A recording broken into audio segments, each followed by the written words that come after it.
Jadi ini telunjuk nih saudara.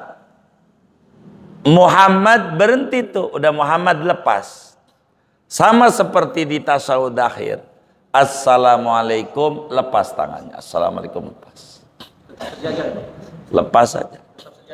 Iya, sejajar dengan ini nih, dengkulnya. Makanya kan ini ukurannya gitu. Waalaikum. Jadi pas assalamualaikum lepas. Lepas saja. Bukan dibalik.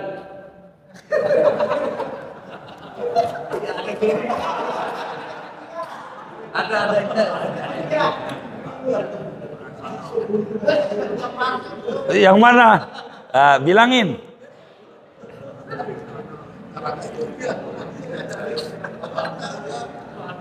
Tangan nih jangan begini.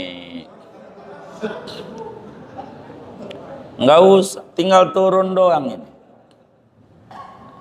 Udah nggak ngapa-ngapa, nggak usah begini.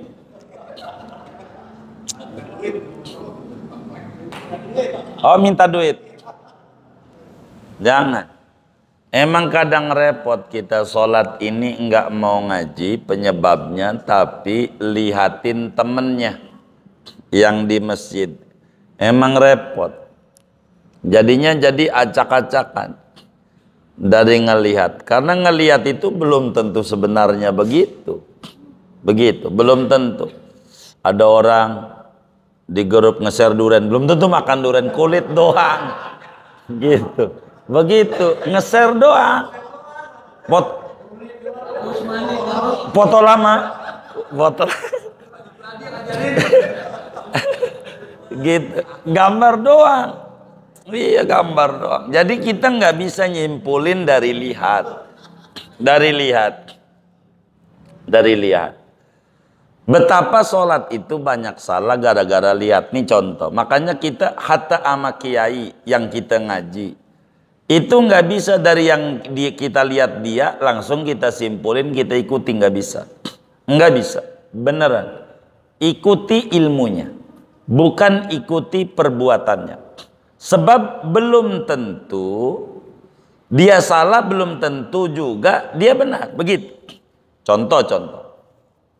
Ada satu kasus, kiai ngajar lagi bab rukun sholat sujud. Jadi kata si kiai itu bilang, kalau sujud kakinya dilipat. Dilipat kaki nih. Kalau nggak dilipat kaki nih. Endasa kakinya tuh biar dilipat. Jarinya tuh jangan begini, jangan. Tapi dilipat. Kata kiai, enggak sah sholatnya kalau enggak dilipat. Begitu kata yai. Itu ngajar malam, isya. Subuh, kiai pas ngimamin, kakinya enggak dilipat, begini aja. Kakinya enggak dilipat. Lah ini si muridnya, ini guru bagaimana ya? Katanya kakinya kudu dilipat. Ngajar, dia kagak dilipat, ini nggak bener ini. Begitu, kagak dilipat. Akhirnya ada juga murid yang tidak mau berburuk sangka. Dia nanya sama kiainya, yai habis sholat itu bagaimana peraturan sujud, kaki kudu dilipat apa kagak? Kata kiainya, kaki wajib dilipat, enggak sah sholat kalau nggak dilipat. Lah tadi pagi saya liatin pak yai nggak dilipat, kaki saya cantengan. Kalau cantengan dilipat lah jerit biar kiai juga. Kalau cantengan mah iya, nggak bisa. Jadi buat kiai emang begitu ajaran agamanya, karena dia darurat. Maka ngelihat doang gitu, ngelihat doang nggak bisa kita nyimpulin. Yang diikuti ilmunya nggak bisa, nggak cukup dengan ngelihat tuh, nggak cukup. Karena bisa salah, kita bisa salah. Karena dari ngelihat saja tuh bisa salah. Jadi ngajinya yang paling pokok. Jadi ilmunya. Karena Islam ini rahmatan lil alamin. Bagi yang cantengan begini, bagi yang normal begini, diatur. Dan masing-masing ikuti aturan nabinya. Begitu. Jadi yang disuruh ikut ajarannya. Kenapa kesalahan teman-teman kita dari Wahabi gampang nyalain orang? Dia rumusannya ngelihat doang. Ngelihat doang. Padahal rumusan ajaran Islam itu bukan praktek Nabi, tapi 3. Ucapannya, prakteknya, dan pengakuannya.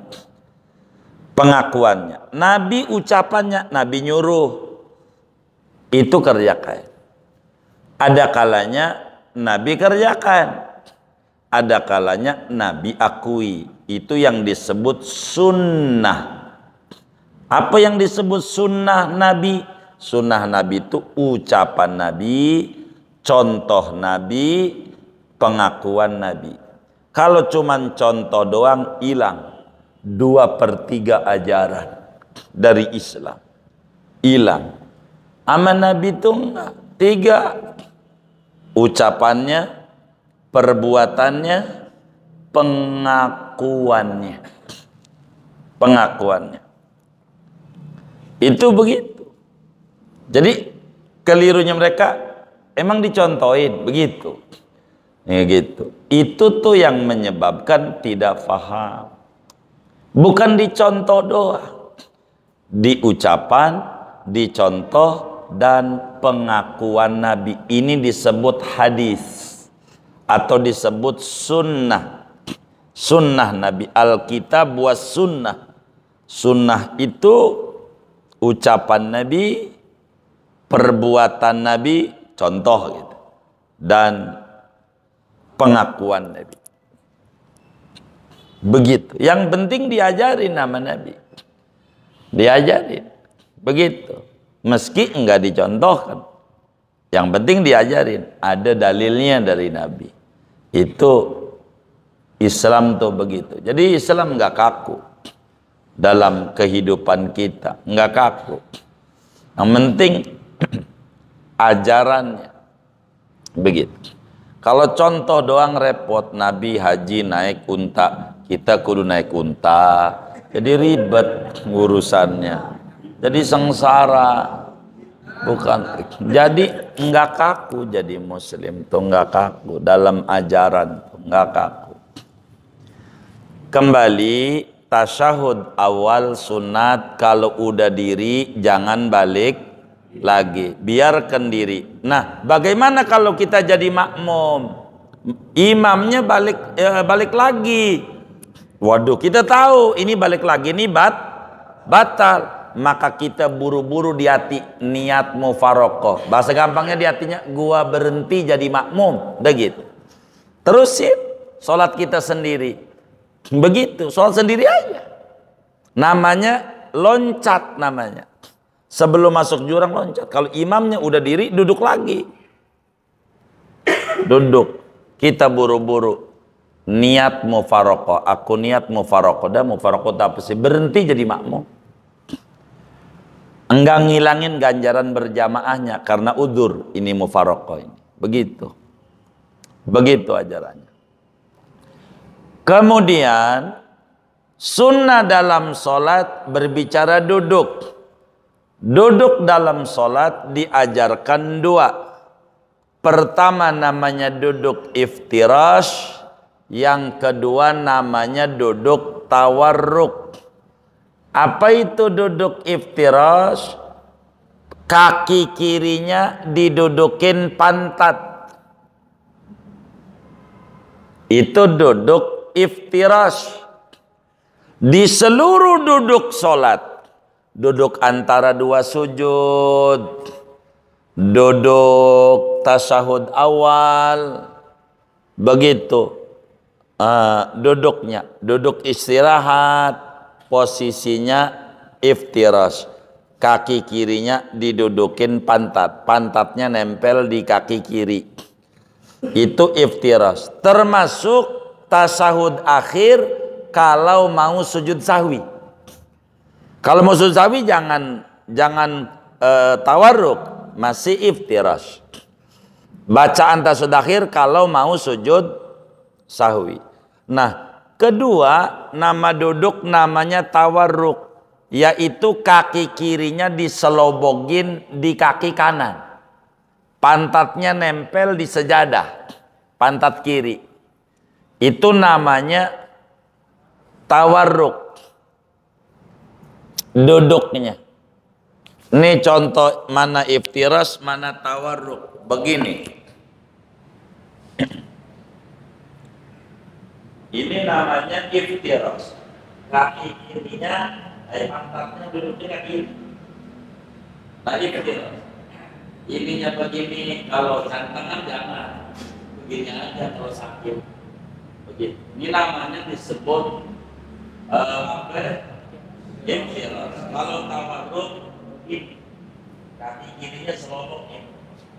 Terus namanya tawarruk. Kalau sakit ya ini. Ini bagusnya diri, kecuali jika sakit. Begini. Ini namanya tawarruk. Ini tasawuf akhir. Yang tawarruk ini, ajaran tawarruk itu adalah untuk tasawuf akhir bila tidak ada sujud sahwi. Tapi bila ada sujud sahwi, maka biar tasawuf akhir duduknya iftiras. Makmum dilihat, karena makmum ini kalau masbuk ketinggalan, biar kata imam tawarruk, kita mah iftiras karena mau diri. Lagi secara logika iftiras tawarruk ribet kalau untuk bangun lagi karena kakinya keinjek. Begitu. Tapi kalau tawarruk lebih mudah, buat geser kemana-mana. Itu begitu secara logika. Begitu. Tapi kita bukan berdasarkan logika, bimbingannya memang begitu. Kalau tawarruk, tasawuf akhir nih, kita tahu akhir udah tawarruk, mau sujud sahwi, rada ribet kakinya, rada ribet. Makanya kalau mau sujud sahwi, selesai sujud sahwi itulah baru tawarruk kita. Kalau kemudian kita ada sujud sahwi, begitu. Kalau nggak ada sujud sahwi, tasawuf akhir duduknya tawarruk, begitu. Tasawuf akhir ini sunat duduknya. Karena itu, karena sunat iftiras dan tawarruk, andai saudara duduknya sila, boleh sholat. Jadi saya mau duduknya sila aja.